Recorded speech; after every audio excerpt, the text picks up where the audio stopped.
मध्य प्रदेश में पुलिस आरक्षक भर्ती के आवेदन की आखिरी तारीख यानी 29 सितंबर बीत गई और इसी के साथ भर्ती में महिला आरक्षण को लेकर असमंजस और भी बढ़ गया, क्योंकि हाई कोर्ट की इंदौर बेंच में भर्ती नियमों के खिलाफ लगी याचिका पर अब तक कोई सुनवाई नहीं हो पाई। साथ ही रूल बुक की गफलतों पर अब तक पुलिस की चयन शाखा से भी कोई स्पष्टीकरण सामने नहीं आया है। ऐसे में सवाल यही है कि अब याचिकाकर्ता क्या करेंगे, उनका अगला कदम क्या होगा और कोर्ट की सुनवाई के बाद क्या हालात बनेंगे। तो हमारी ये रिपोर्ट इन्हीं तमाम सवालों के इर्द गिर्द घूमेगी। आप ये रिपोर्ट बिल्कुल मिस मत कीजिएगा।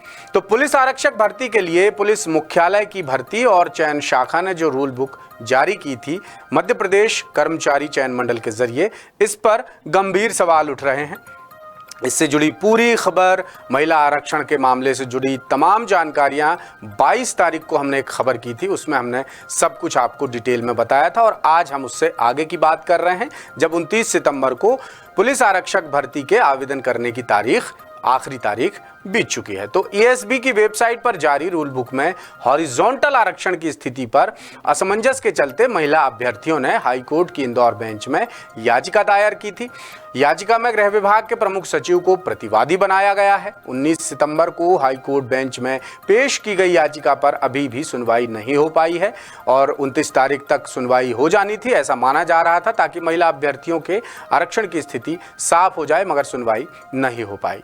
तो महिला अभ्यर्थी शाहाना बानो की तरफ से एडवोकेट दिनेश सिंह चौहान ने यह याचिका प्रस्तुत की थी कोर्ट में और महिला आरक्षण पर कई तरह के सवाल उठाए गए हैं। रूल बुक में महिलाओं और पूर्व सैनिकों के लिए लिखित परीक्षा के नतीजे के दौरान अलग से कट ऑफ अंक जारी नहीं करने पर शंका जताई गई थी, गंभीर शंका जताई गई थी। क्यों ये अहम है, ये आपको आगे जैसे जैसे आप रिपोर्ट देखते जाएंगे आपको सारा मामला पता चलता जाएगा। याचिका में कहा गया कि जब लिखित परीक्षा में महिला अभ्यर्थियों के अलग कट ऑफ अंक जारी नहीं किए जाएंगे तो हॉरिजॉन्टल आरक्षण की स्थिति कैसे साफ होगी।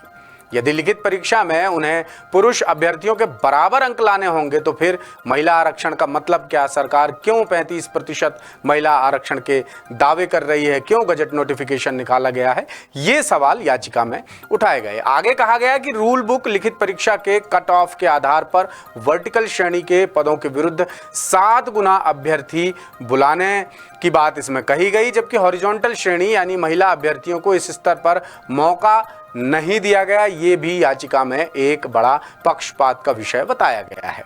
याचिका में यह भी कहा गया कि इस वजह से महिला वर्ग की जो अभ्यर्थी हैं उनके हॉरिजॉन्टल आरक्षित पदों पर 7 गुना अभ्यर्थी नहीं बुलाए जाएंगे और वर्टिकल कट ऑफ से कम अंक रहने पर पद खाली रह सकते हैं। ये बड़ा गंभीर विषय है। ऐसी स्थिति में इन खाली पदों को वर्टिकल श्रेणी यानी पुरुष अभ्यर्थियों से भर दिया जाएगा, जिससे निश्चित तौर पर महिला अभ्यर्थियों के साथ ये धोखा होगा। SC, ST या OBC की सीटों के लिए आरक्षण में अलग ही प्रावधान है। इनके खाली रहे पदों पर दूसरी कैटेगरी से भर्ती नहीं की जा सकती, लेकिन महिला आरक्षण में ये प्रावधान अलग है। तो कुल मिलाकर ये सवाल उठाए गए थे कि सरकार ने फिर 35% आरक्षण का ऐलान क्यों किया, गजट नोटिफिकेशन क्यों जारी किया जब महिलाओं को आरक्षण देना ही नहीं है। तो कुल मिलाकर ये मामला मध्य प्रदेश की हजारों महिला अभ्यर्थियों के लिए बड़ी अहमियत रखता है, ताकि इसलिए क्योंकि महिलाएं बड़ी उम्मीद लगाए बैठी हैं अभी भी। हालांकि परीक्षा की आवेदन करने की आखिरी तारीख बीत चुकी है, कोर्ट का फैसला नहीं आना कई तरह के गंभीर सवाल खड़े करता है और अब बस यही देखना बाकी है कि महिला अभ्यर्थी जिन्होंने याचिका लगाई थी वो आगे क्या करेंगी और हाई कोर्ट इस मामले में कब सुनवाई करता है। तो जो भी जानकारी सामने आएगी दासूत्र आप तक ज़रूर लेकर आएगा। और इसी के साथ बस एक गुजारिश आपसे ये रहेगी कि हम आपके लिए इतनी मेहनत करते हैं, हम ऐसी खबरें लेकर आते हैं जो सीधे आपसे जुड़ी होती हैं, आपके हितों से जुड़ी होती हैं। तो हमारा YouTube चैनल, WhatsApp चैनल ज़रूर आप सब्सक्राइब कीजिए, हमें फेसबुक पर आप लाइक कीजिए, ट्विटर पर हमें लाइक कीजिए और इंस्टाग्राम चैनल भी है हमारा, वहाँ पर भी आप अपनी मौजूदगी दर्ज कराइए लाइक करके। लेटेस्ट, इन्वेस्टिगेटिव और इन डेप्थ खबरें देखने के लिए ज्वाइन कीजिए द सूत्र का व्हाट्सएप चैनल, सब्सक्राइब कीजिए यूट्यूब चैनल, लाइक कीजिए फेसबुक पेज और पढ़ते रहिए वेबसाइट www.dasutr.com।